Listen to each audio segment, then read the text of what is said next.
여러분, 지금 전 세계는 총성 없는 전쟁이 하루 24시간 동안 쉴 틈 없이 진행되고 있음을 알고 계십니까? 뭐 꼭 이렇게 뭐 전쟁을 해야지만 문제가 아니라 첩보전이 이루어지고 있다는 겁니다.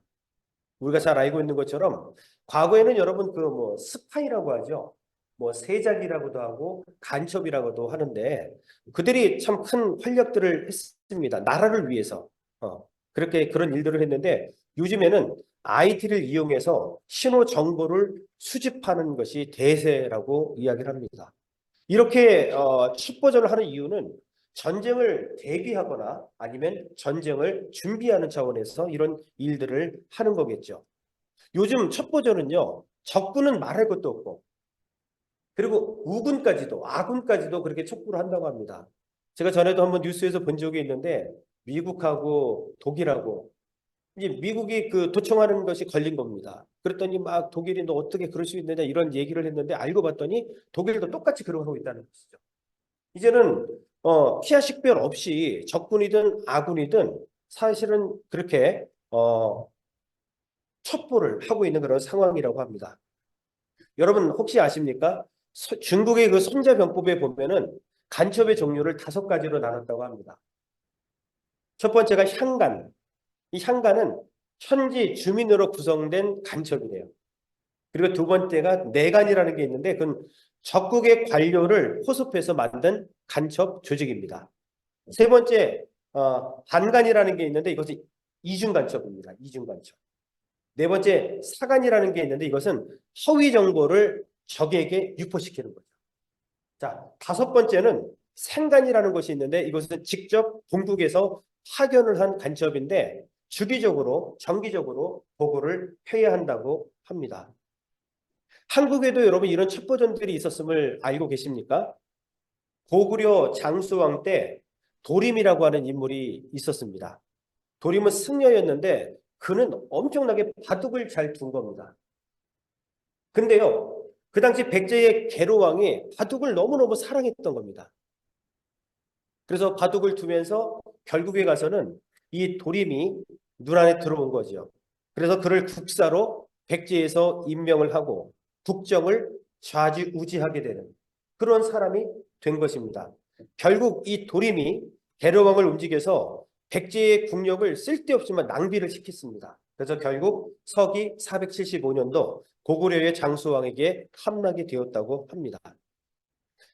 지금 여러분 미국 같은 경우 우리가 잘 알고 있는 것처럼 뭐 FBI라든가 뭐 CIA 이런 경우에서 정보기관이 감청을 하는 방법들이 몇 가지가 있는데 무선 도청기 이런 걸 사용하기도 하고 음파 탐지기, 뭐 휴대전화를 감청하기도 하고 첩보 위성이나 그리고 드론 같은 것들을 활용을 한다고 합니다.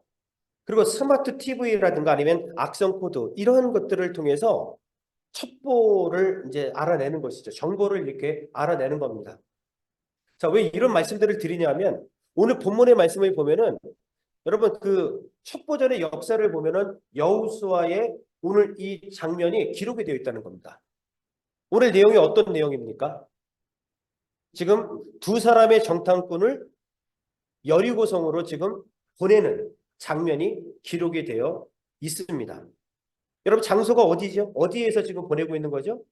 눈의 아들 여호수아가 시딤이라는 곳에서 지금 2명의 정탐꾼을 보내서 가나안 땅과 그리고 여리고성을 한번 몰래 보고 와라. 지금 여러분 사실은 스파이를 지금 보내고 있는 장면입니다. 자, 우리 2장 1절의 말씀을 한번 같이 읽어보도록 하겠습니다. 1절의 말씀에서 오늘 설명할 부분들이 꽤 많이 있습니다. 자, 같이 한번 읽습니다. 시작. 눈의 아들 여호수아가 시딤에서 정탐꾼 2사람을 보내며 일렀다. 가서 몰래 그 땅을 정탐하여라. 특히 여리고성을 잘 살펴라. 그들은 그곳을 떠나 어느 창녀의 집에 들어가 거기에서 묵었다. 그 집에는 이름이 나합이라고 하는 창녀가 살고 있었다. 아멘. 자, 여호수아가 시딤이라고 하는 장소에서 지금 정탐꾼을 지금 보내고 있습니다. 여러분 이 시딤이라는 지역이 어떤 지역이냐면 원래는 그 아빌 시딤이라는 명칭을 줄여서 지금 시딤이라고 사용을 한 겁니다. 모압 평지 북동쪽에 위치한 곳인데요. 이미 38년 전에 이스라엘이 이곳에서 진을 친 적이 있었습니다. 그리고 이 지역은 어떤 곳이었냐면은 이스라엘 백성들이 타락해서 모압 여인들과 행음을 행했었던, 그래서 우상 숭배를 하고 그로 인해 열병으로 2만 4천 명이 죽음을 당했던 장소가 바로 이 시딤이라는 장소입니다. 그런데 38년 이후에 지금 현재 이곳에서 모세는 여호수아를 후계자로 삼았을 뿐만 아니라 두 명의 정탐꾼을 여리고성으로 보낸 그 장소가 바로 이 시딤이라는 장소라는 겁니다.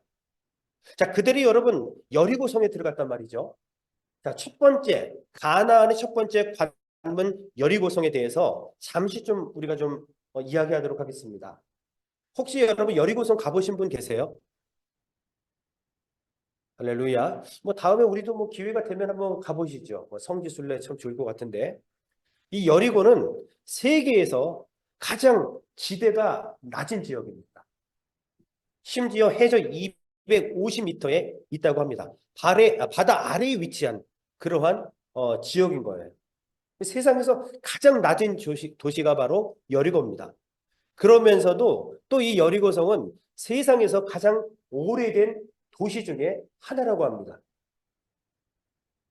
여러분, 신석기 시작할 무렵, 지금으로부터 기원전 한 8천년 여경에 8천년 전에 이곳에 정착촌이 마련되었다고 합니다. 그러니까 역사적으로 볼 때에 이 여리고성은 굉장한 역사를 가지고 있는 지역임에 틀림이 없습니다. 뿐만 아니라 그 여리고를 둘러싸고 있는 그 성벽이 이중으로 되어 있는 특별한 성벽이었습니다. 외벽이 있었고요. 내벽이 있었다 말이죠. 외벽은 5m 정도 높이의 기초 성벽 위에 2m 되는 두께, 그리고 높이가 7m 되는 진흙벽으로 외벽을 쌓았다고 합니다.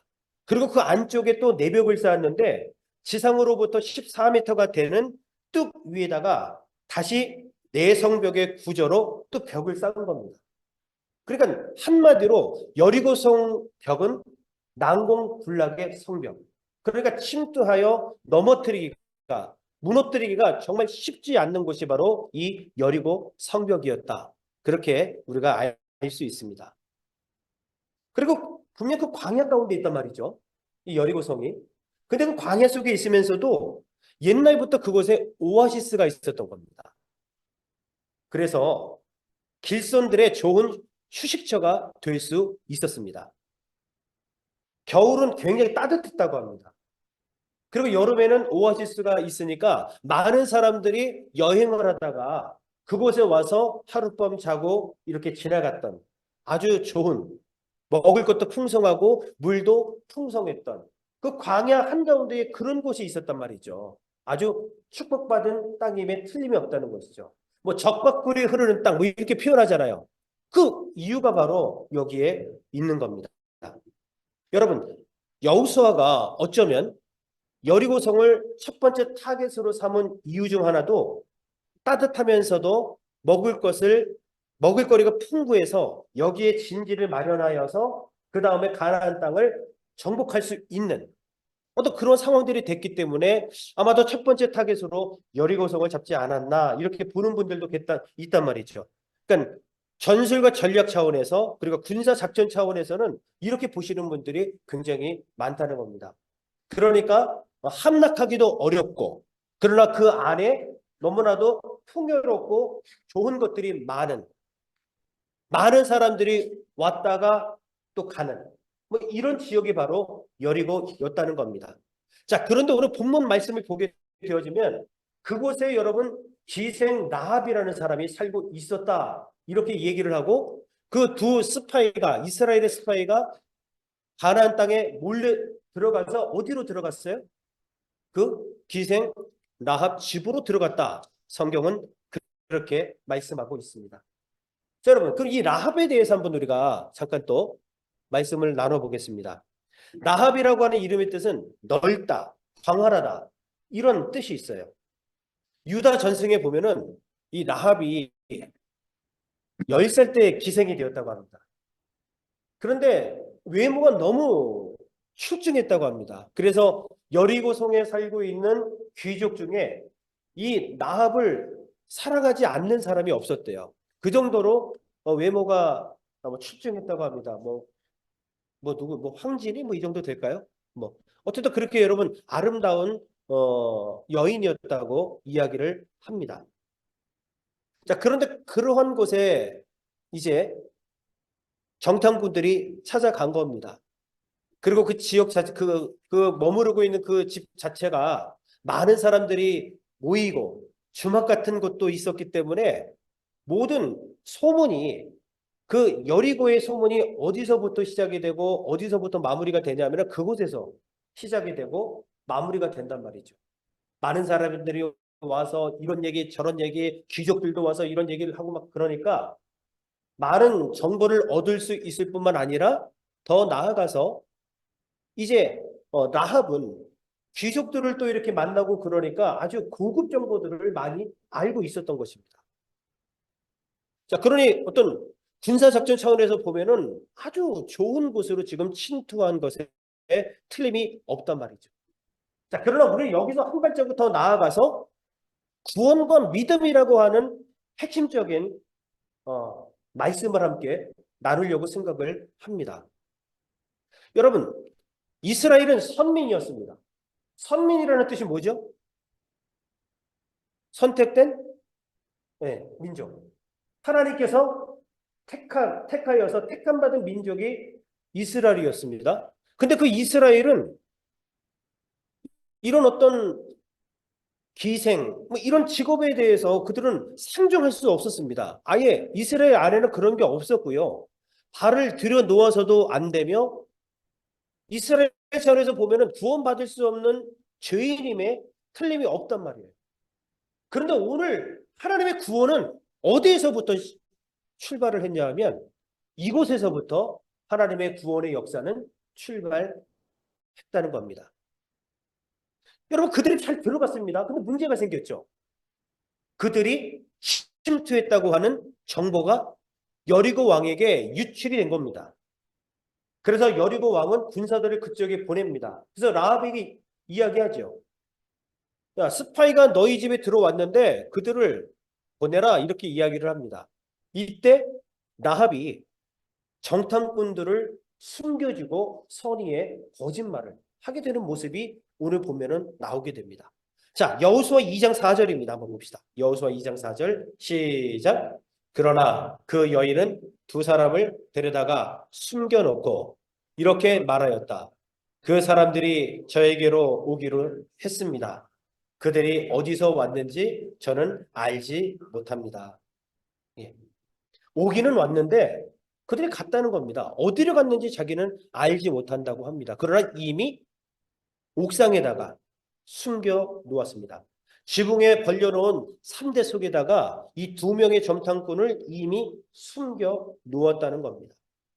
자, 여러분, 이 4절에서 중요한 단어가 있단 말이에요. 그러나 그 여인은 두 사람을 데려다가 숨겨 놓았다. 한번 따라 합시다. 숨겨 놓았다.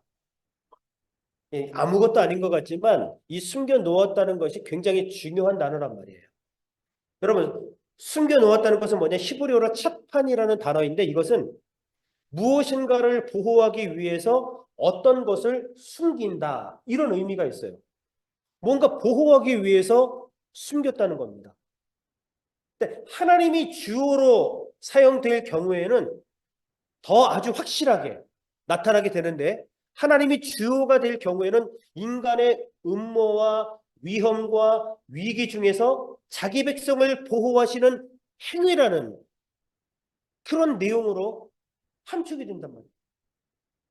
그러니까 지금 보면은 하나님의 일을 위해서 스파이가 되어서 여리고성에 침투해서 죽을 위기에 봉착한 이 두 사람.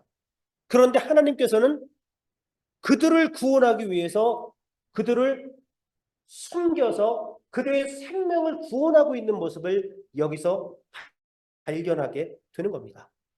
그러니 여러분 생각해 보세요. 기생 라합의 집이 제2의 원천이라고만 바라봐서는 안 되는 거죠. 그 죄의 원천이기는 하지만 오히려 그 기생의 집이 하나님의 피난처였습니다. 그리고 두 명의 정탐꾼에게는 하나님께서 허락하신 안전지대였음을 알게 됩니다. 여러분, 우리가 인생을 살면서 절대명의 위기를 만날 때가 분명히 있습니다. 오늘 이렇게 두 명의 정탐꾼처럼 하나님의 일을 하다가 주의 일을 하다가도 감당할 수 없는 여러 가지 험한 일들을 만날 때가 있다는 것이죠. 그때 기억하십시오.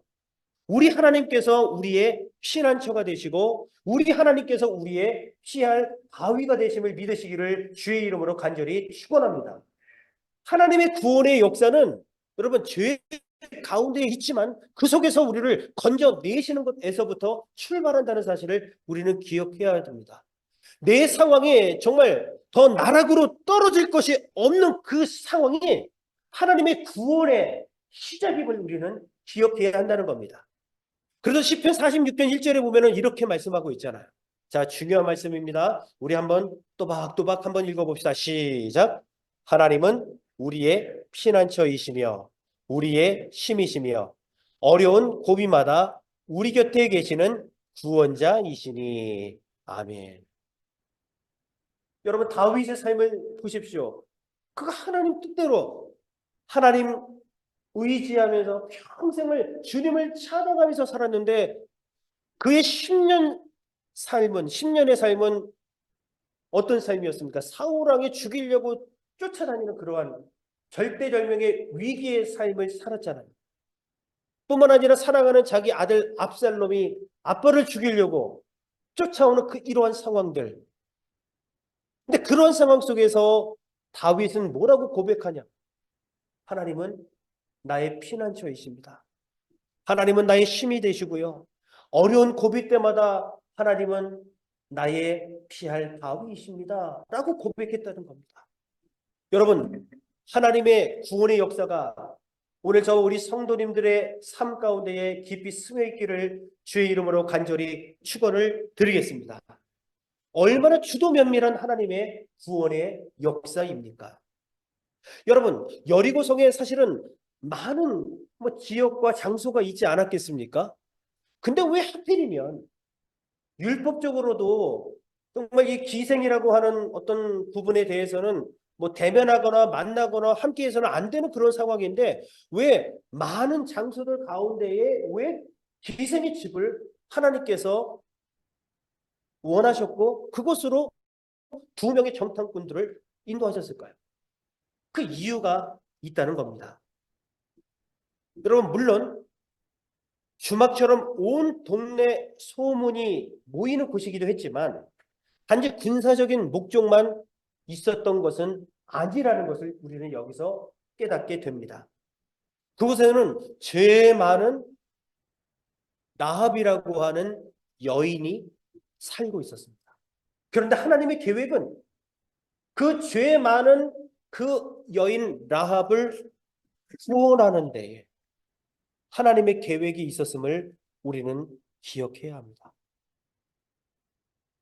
결국 라합을 구원하시는 장면이 계속해서 나오지 않습니까?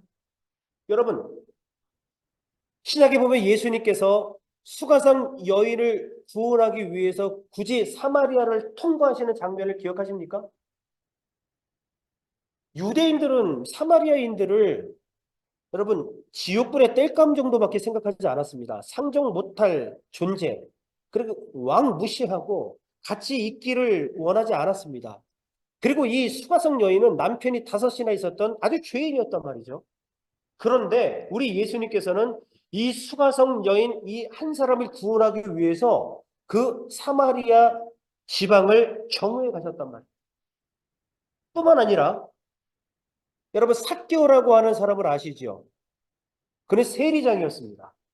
유대인의 세금을 걷어서 로마에 바치는 사람이었기 때문에 많은 유대인들이 삭개오를 싫어했어요. 사실은 왕따였단 말이죠.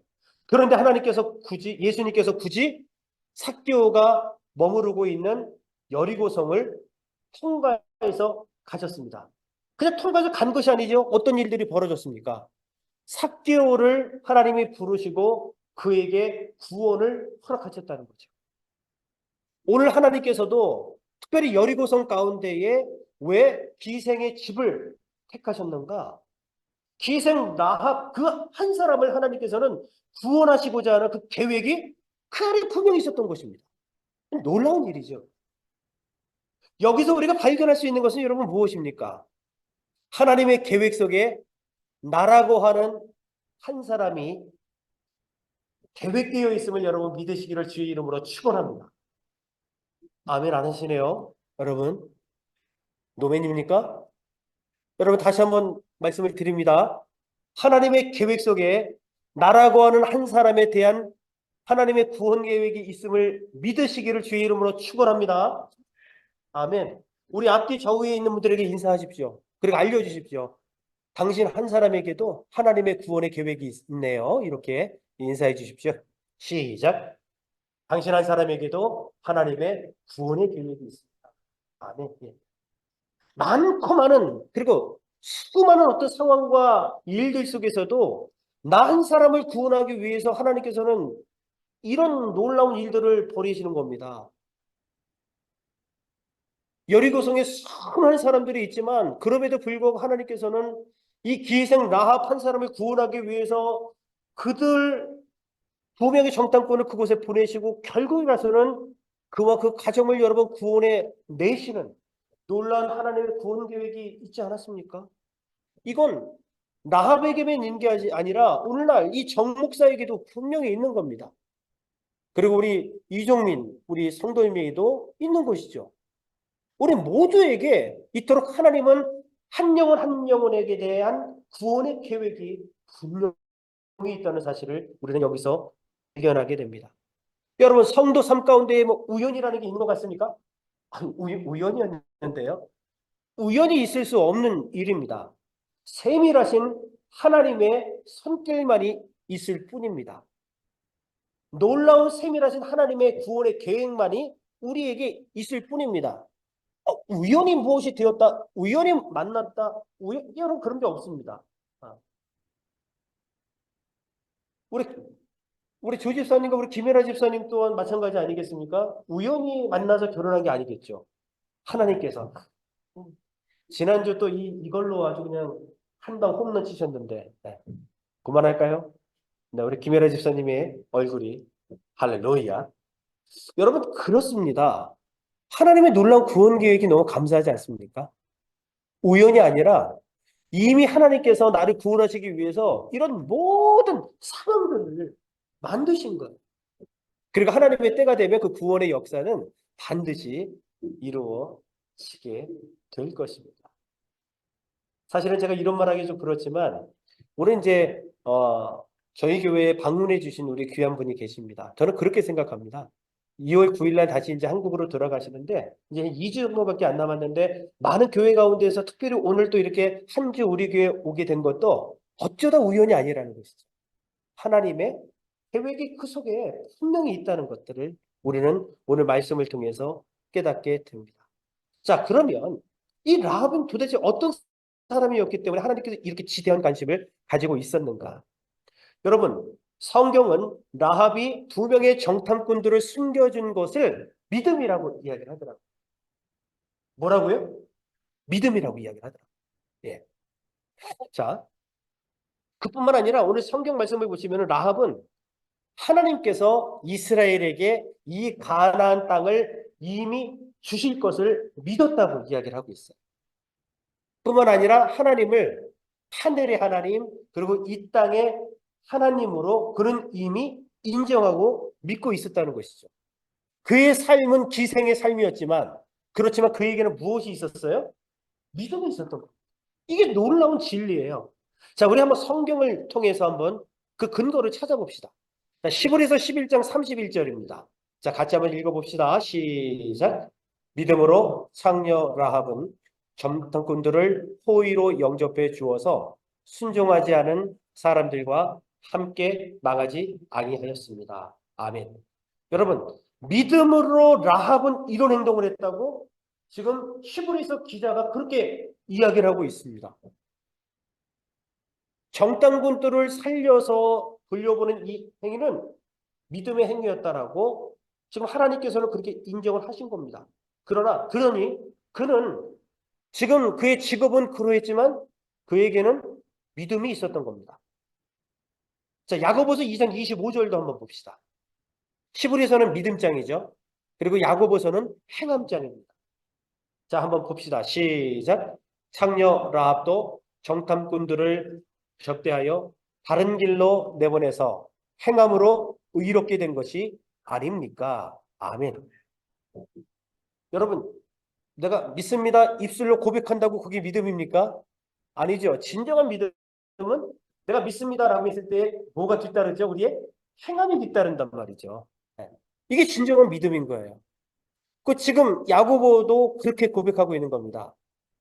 행함이 있는 믿음으로 이 일들을 행했다라고 말하면서 지금 적어도 기생 라합은 믿음의 사람이었다라고 말하고 있습니다. 그리고 하나님께서는 이 믿음의 사람을 그 여기 여리고성 가운데에서 그 한 영혼 구하기 위해서 지금 이 놀라운 일들을 지금 행하고 있다는 것을 우리가 말씀을 통해서 보게 되는 겁니다.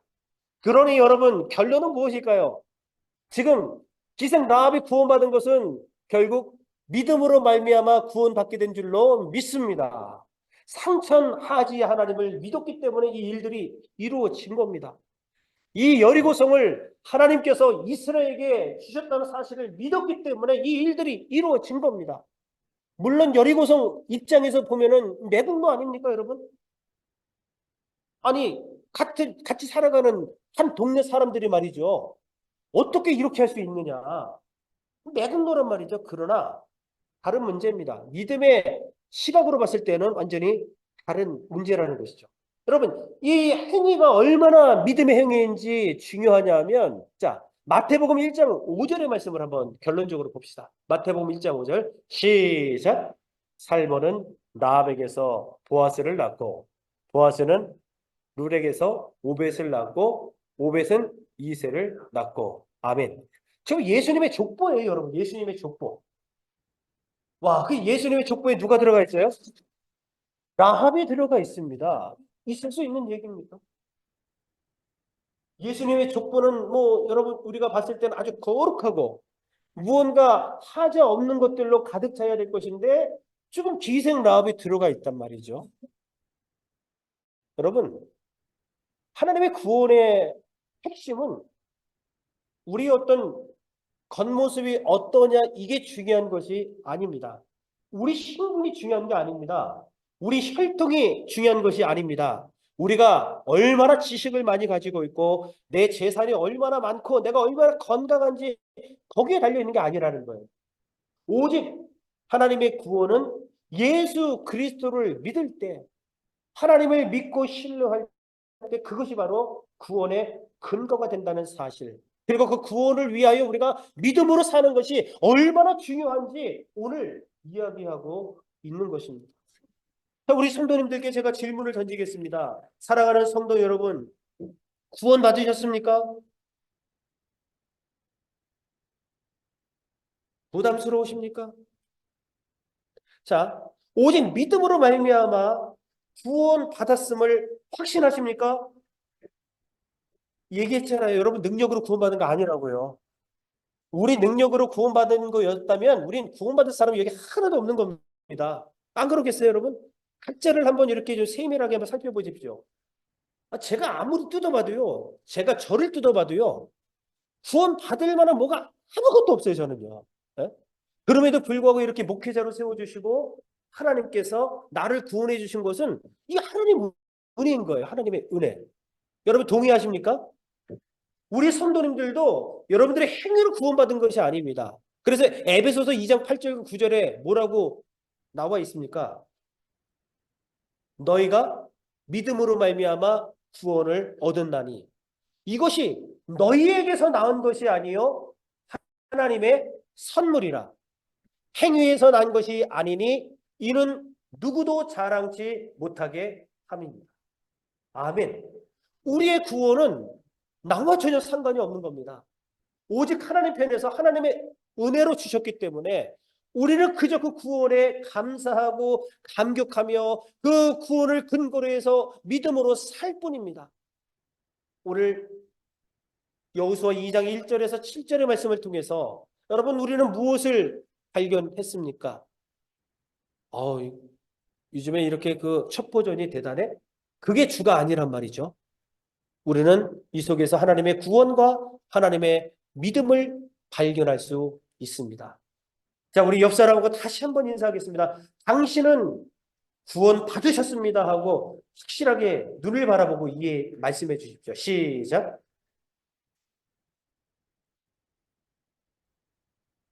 당신은 구원 받았습니다. 아멘.